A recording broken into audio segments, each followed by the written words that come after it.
Donc moi, je vais vous présenter 3 petits challenges dont je suis le créateur. Un simple, ESD Challenge. Un peu plus ardu, et un autre dans une autre catégorie qui était le Forensic avec Headshot. Si on regarde les scores, ESD a été résolu 16 fois sur 140 joueurs, 8 fois, et Headshot 4 fois. Donc je vais monter en puissance dans les difficultés entre guillemets. Prenons le premier challenge et c'est parti. On nous dit, à la fin du premier hiver de la vie du compte ESD Academy, celui-ci a posté une photo prise par un stagiaire. Trouvez le numéro de téléphone du bâtiment avec un toit en alliage cuivre et d'étain sur la photo. Exemple, le FLAC. Donc là, on part comment? On va partir sur ESD Academy. Ok, c'est qui? ESD Academy, on a un site web, mais ils ont posté une photo. LinkedIn, c'est pas un endroit pour poster des photos. On va plus partir sur Twitter. Et sur Twitter, on va tomber sur, bien sûr, le compte officiel de ESD Academy. On est d'accord? Bon, c'est bien, mais là, moi, je ne vais pas m'amuser à scroller jusqu'à la création du compte, sachant que si je regarde, la création du compte, elle date de 2017, octobre. Donc, on va passer par quoi? On va passer, bien sûr, par l'outil de... CTRL A, par l'outil mis à disposition par Twitter, qui est l'Advanced Search. Dans l'Advanced Search, on va mettre quoi? Eh ben, on va mettre le compte, @ESD Academy. On va lui mettre la date du... ils ont commencé en octobre, le jour YOLO, année, on a dit 2017, mais on m'a dit à la fin du premier hiver. Donc, avril, normalement, on doit être bon. La fin de l'hiver, c'est quand? C'est une question. C'est une bonne question. Ah, t'as vu? C'est rigolo. Je crois que c'est le 21 mars, le printemps. 21 mars. Donc, on va prendre, pas le 1er avril, on ne sait jamais, on va glisser un petit peu, toujours glisser sur des dates données. Et bien sûr, en 2018.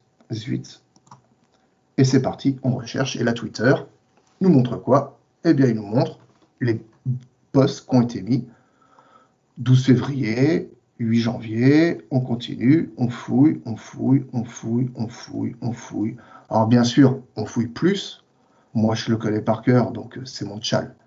Et à un moment donné, on va tomber sur une image qui nous intéresse. Boum, 20 mars 2018. Et on a ça, cette image-là. Ouais. Donc on va faire quoi? Eh bien, potentiellement, on va ouvrir l'image dans un nouvel onglet. Et on a cette image-là. Et on a quoi? On a un stade. Avec un mec qui a un téléphone, ESD, expert en sécurité, bla, bref. Est-ce que c'est un stagiaire? Est-ce que c'est un mec de l'ESD qui est parti là-dessus? On s'en fout. Et moi, je vais tricher. Je vais utiliser une petite extension que j'ai rajoutée à mon Google qui me permet de rechercher des reverse images sur Google, IQDB, TeenAce, Google sympa, Bing extraordinaire, Yandex une tuerie, c'est russe. Et après, là, on tombe sur des trucs bizarres. Et tiens, je vais choisir Bing. Et on regarde quoi? Ah! On tombe sur ça. On tombe sur une image qui ressemble, Kif Kif Bourrico, on reconnaît un peu, on peut cliquer dessus. Est-ce que ça y ressemble? Ça y ressemble pas mal. Hein. Là, je pense que, ouais, l'immeuble qui est comme ça, ok, c'est quoi? On regarde ce que dit le premier lien, et il nous dit qu'a priori, c'est le Singapour Cricket Club. Singapour Cricket Club. C'est parti. On va où? Google Maps. Hop. Oui, j'ai pas les liens en direct. Gna gna gna. Singapour Cricket Club. Hop. On passe en vue satellite, parce que j'aime bien, moi, surtout pour ce genre de choses. Et on voit ce bâtiment-là, et surtout, ce bâtiment-là. Et regardez, c'est quoi ce vert-là? À votre avis, c'est quoi le verre qui est comme ça? Du cuivre. Ah, du cuivre. Et le challenge nous disait quoi? De cuivre et d'étain. Donc, obligatoirement en verre. Donc, c'est ce bâtiment-là qui m'intéresse. C'est horrible, c'est pas ça. Donc, cette photo du challenge qui nous disait c'est ce bâtiment-là. Non, c'est celui-là qui nous intéresse. C'est dégueulasse, hein. C'est moi qui l'ai créé. Donc, a priori, il nous faut le téléphone de ce bâtiment-là. Et ce bâtiment-là, c'est quoi? On dézoome. C'est le National Gallery Singapour. On clique. On regarde. Boum, voilà le numéro de téléphone. On a le flag.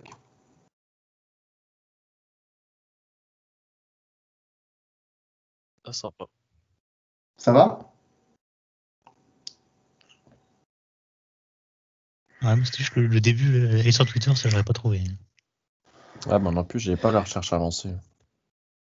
La recherche avancée, alors tu fais Google, hein, bien sûr. Pourquoi tu tapes Google pour aller sur Google? T'es con, Fred? Ouais, je suis con. Twitter, cherche Advanced. Et le premier lien, recherche avancée Twitter. Ah, je savais Mais même pas que ça- ça existait, du coup. Mais c'est pour ça J'ai que ça- abandonné très tôt, tu vois. c'est pour Sur ça que redescendre si loin. c'est pour ça que je montre ce genre de technique. Tous vos sites web, Google, il y a ce qu'on appelle les Google Docs. Les Google Docs, c'est quoi? C'est je veux chercher sur Google, sur ce site web-là, les points PDF. Et on peut, en claquement de doigts. C'est juste des sites twitter.com, espace file PDF, je crois que ça doit passer. Vous cherchez Google Docs sur Google et ça va passer. Ouais. Et Facebook a le même principe. Il y a plein de sites web qui sont comme ça. C'est des techniques d'OSINT. Alors, l'OSINT, c'est quoi? C'est l'Open Source Intelligence. C'est l'art de fouiller la vie privée des gens sur ce qu'ils ont laissé sur Internet. Ouais. Typiquement, on aurait pu là-dessus trouver. Là, on a trouvé le numéro de téléphone du bâtiment, mais on aurait pu trouver l'identité de la personne qui a pris la photo par différents moyens. Ouais, donc typiquement, ou voire même l'heure où il a pris la photo. Pourquoi? Parce que en 20 mars 2018, on voit que les jets d'eau sont allumés, donc ils sont en train de faire et que potentiellement à Singapour, ils ont peut-être un site web qui référence quand est-ce qu'ils arrosent les pelouses sur ce stade-là. Et avec la position des nuages et du soleil, j'ai vu des tchals comme ça, on doit déterminer l'heure exacte de la prise de photo. Et il y a des sites web qui nous permettent de calculer l'heure exacte par rapport à une photo, suivant l'ombre déportée sur la photo. Ouais.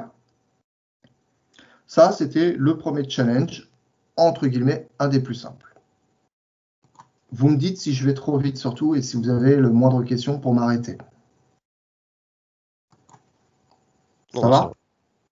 Moi, c'est bon. Le deuxième challenge, c'était quoi? C'était un des challenges qui a le plus embêté les spécialistes d'OSINT. Et pourtant, hein, on avait sur la plateforme CluedoSint. 80% des challenges qui ont été faits sont sur CluedoSint. Et lui, ça les a mis en PLS. Et vous allez comprendre pourquoi. Donc, durant la vie du créateur du mythe des grands anciens, c'est qui? On ne sait pas. Il fut cité dans un journal d'une université américaine où il gagnait un prix. D'accord. Mais pouvez-vous me donner le nom du magasin actuellement à la place du vendeur de ventilateurs de l'époque? Et c'est ça qui les a mis en PLS, ils n'ont pas vu le point. Donc ils n'ont pas compris qu'il fallait d'abord trouver qui était le créateur du mythe des grands anciens. Ça, ils l'ont trouvé, je vous l'accorde. Puis le journal d'une université américaine où il gagnait un prix.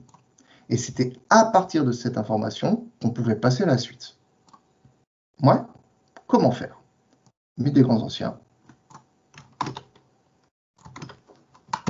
Boum. On tombe sur qui? On tombe sur Wikipédia, grands anciens, ok. A priori, ça parle de Cthulhu. Cthulhu, c'est Howard Philip Lovecraft. La classe américaine pure, à mes yeux. Bref, c'était un con quand même dans la vie, mais ses écrits sont extraordinaires. Et on voit quoi? On voit qu'il est né en 1890 et qu'il est mort en 1937.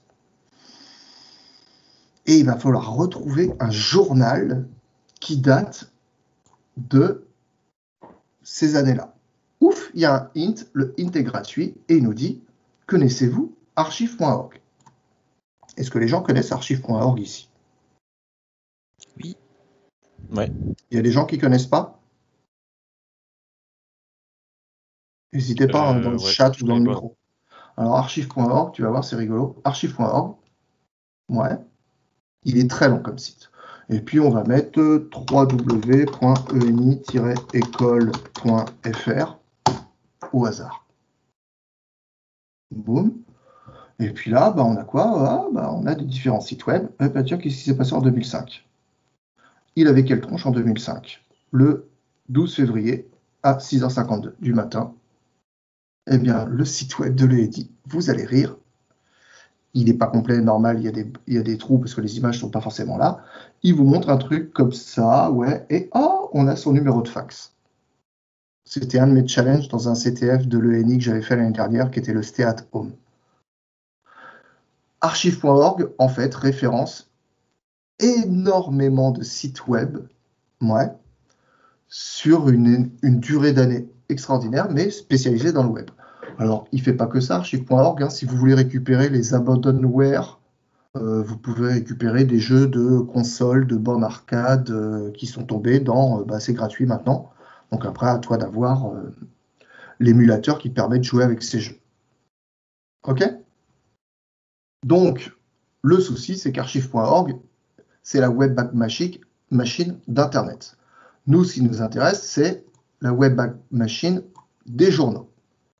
Et c'est là où le français est dans l'erreur, le français cherche en français. Sauf qu'il faut faire un historique archive news paper. Et là, on va peut-être avoir des informations. Ouais. Et dans ces informations, moi, parce que je voyais les gens avoir du mal, sur le Discord du CTF, j'avais dit, en plus de rechercher l'équivalent d'archive.org pour les journaux, je vous conseille une petite tisane éléphant. Tout le monde connaît la tisane éléphant? Pourquoi? Parce qu'il y a elephant.com qui existe. Et ça, c'est un site extraordinaire. Elephant.com. Il me permet quoi? Il me permet de rechercher dans le monde les journaux historiques. Et je fais quoi? Je vais taper Howard Philip Lovecraft recherche. Vous pouvez voir, j'ai préparé, mes termes sont déjà recherchés. Et là, j'ai Nyarlathotep en 1971. Non, là, tu m'embêtes. Moi, je veux du 1800-1049. Non, il était... À mon avis, dans ces années-là, on pourrait regarder.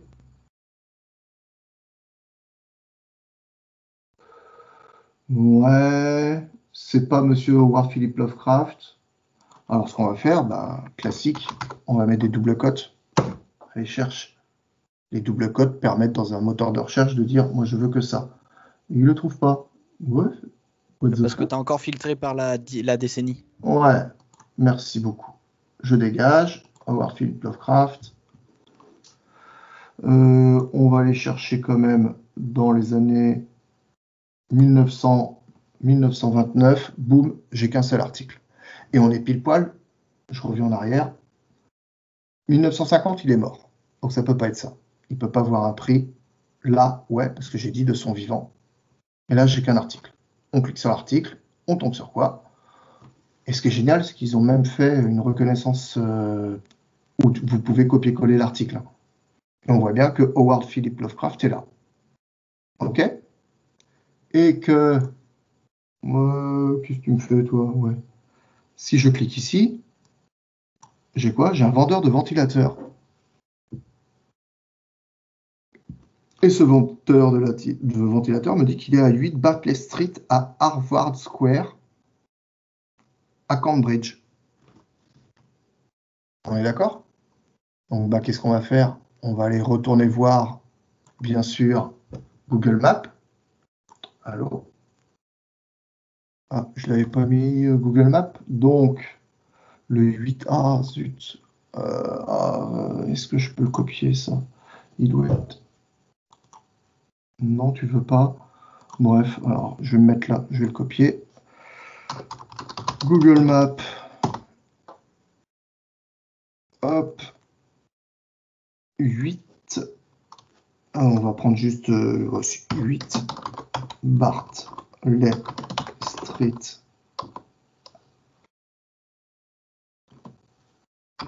Harvard Square. Cambridge. Boum, il est là. Je suis là.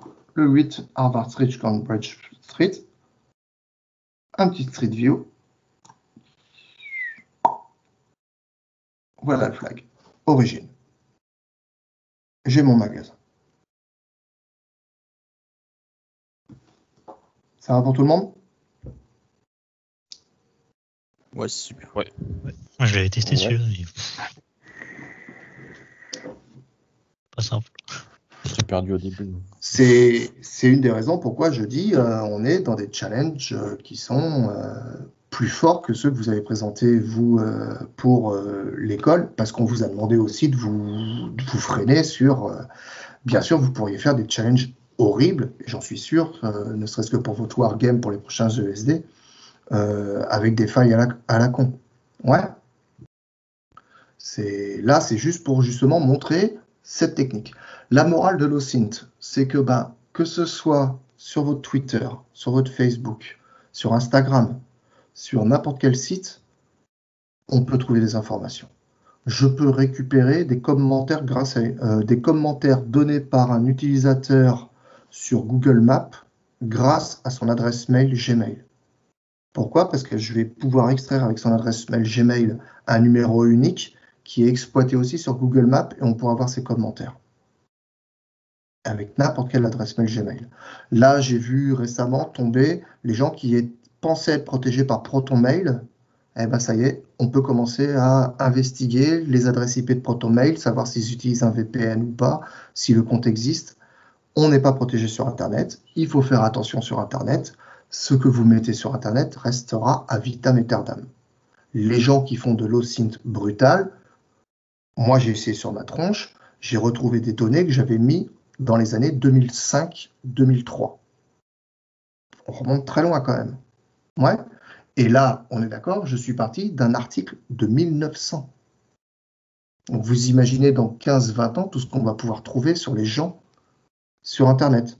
J'ai trouvé de l'OSINT sur des gens de l'ENI qui y sont ou pas encore, qui étaient, je l'ai appris, en OSINT, pro-gamer.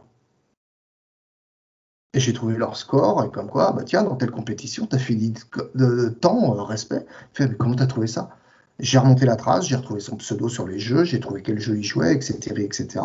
Les scoreboards, on laisse tout. Là, c'est horrible. Hein. Et vous avez bien fait potentiellement de dire pas d'anonymat, laissez pas vos pseudos. Je me serais empressé, potentiellement, peut-être, je ne l'aurais pas fait parce que c'est pas légal, mais c'est tentant de, tiens, il y a quoi derrière ce pseudo? Est-ce que c'est pas son pseudo de jeu? Dites-vous qu'il y a des gens qui cherchent ça. À des fins gentilles ou pas gentilles, les flics peuvent le faire. Et quoi qu'il arrive, c'est là où c'est horrible. Tant que c'est sur Internet et que c'est pas sans aucune authentification de mot de passe, c'est légal. Ce que je recherche est légal. Prenez le temps d'y penser.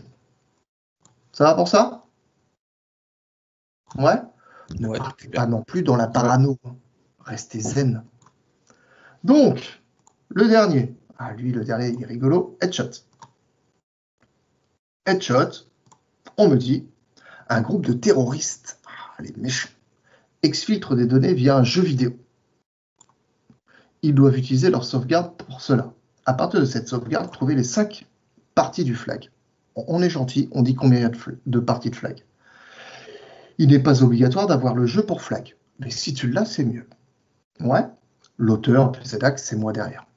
Et on a une sauvegarde. D'accord, on a une sauvegarde. Hop, ls. Hop, hop, ls. C'est une tarball. Tar xf de headshot. ls. On me dit ça. Headshot, je regarde. Ok, ls. D'accord, c'est quoi? Ceux qui connaissent vont vite le savoir, c'est Minecraft. Alors, bien sûr, la première solution, c'est quoi? C'est parce que tu es fan de Minecraft depuis des années. Boum, boum, tu lances le jeu. La base. Ouais, mais si tu n'as pas le jeu, je vais y revenir. Je ne le montrerai pas parce que j'ai pas pris le temps d'installer les outils. C'est quand tu veux Minecraft, il arrive, il est là, hop. On lance le jeu.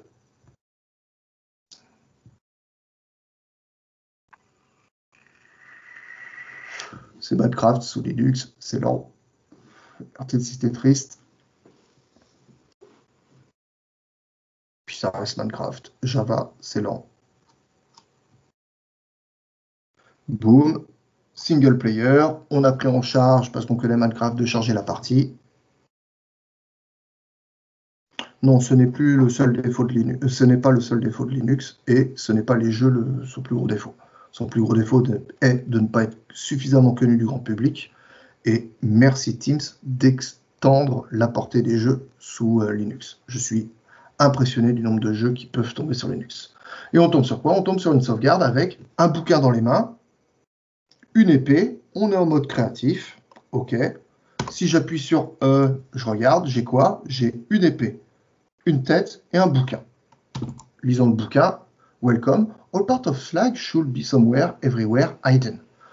Look in all your things from your head. C'est un hint. In a box, book, everything, just search. And of course, have fun. D'accord? On se retourne. De toute façon, il n'y a pas de coffre. Je ne vais pas passer ma vie à fouiller les environs. On est d'accord? Mais moi, il y a ça. Looting. Forensic start. Intéressant. On est dans une compétition de forensic et j'ai un forensic start.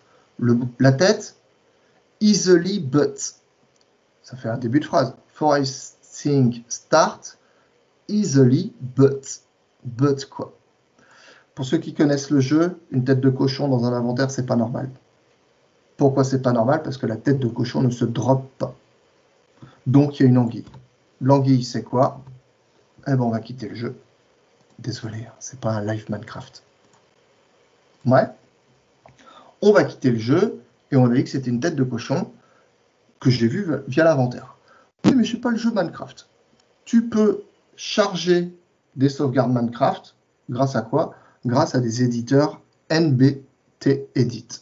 Il y en a sous Windows, il y en a pléthore. Il y en a aussi sous Linux. Je ne l'ai pas installé sur cette machine parce que je ne passe pas ma vie à éditer mes menus.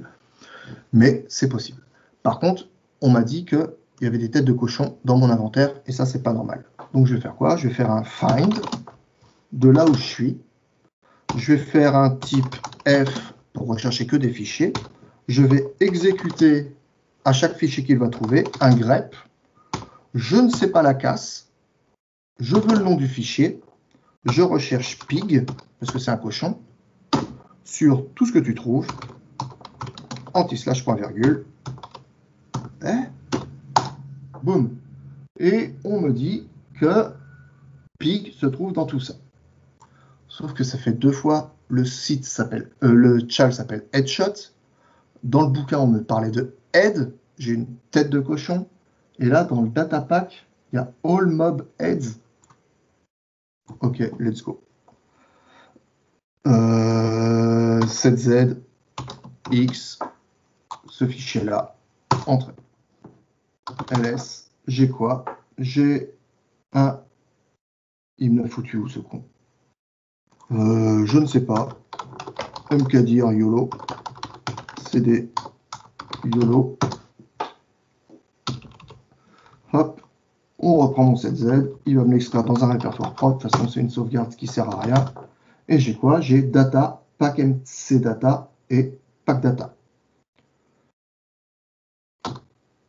CD data, ls, custom main Minecraft mania, ouais, ok, grep, -grand R, pig, ri, pig, étoile. Et je vois qu'a priori, c'est dans le Advanced Collection Nether brut, ploc. Et là, c'est ce qu'on appelle du ForenSync, il va falloir rechercher au fur et à mesure les données qui nous intéressent. Alors, excusez-moi, je triche un peu.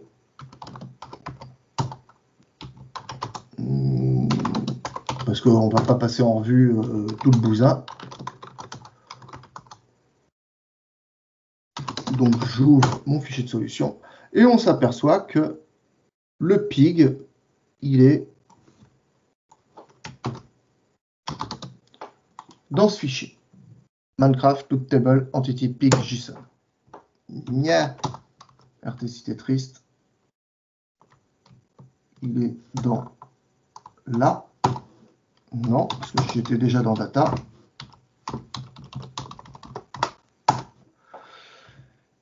Et on regarde.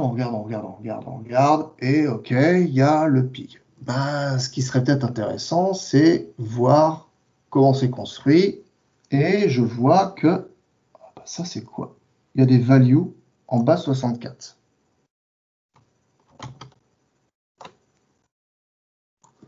Mode feignant, base 64 décodeur.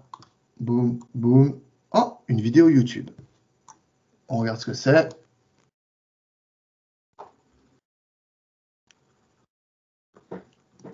C'est Rickroll. Tu viens de te faire Rickroll. C'est un classique dans les CTF.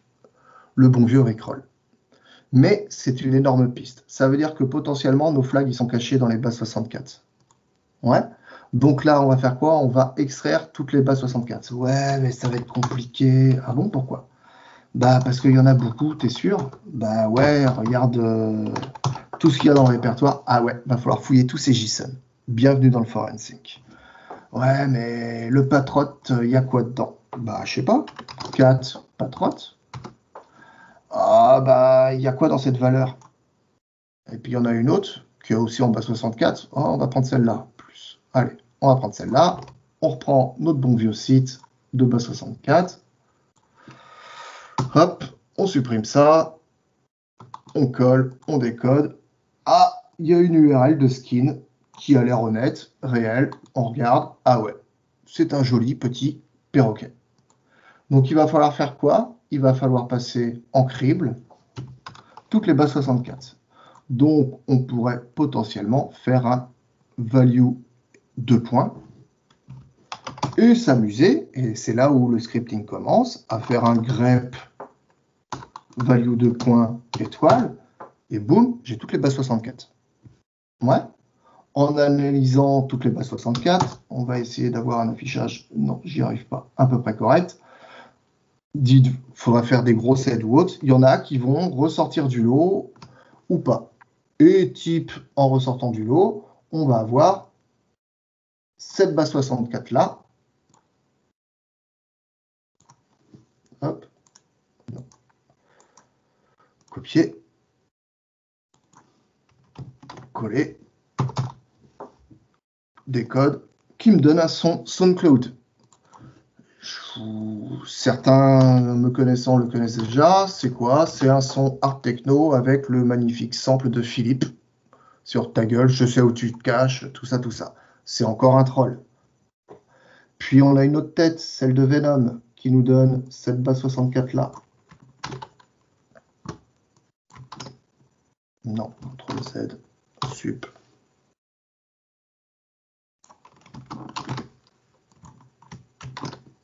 Et là on décode et ça fait ah,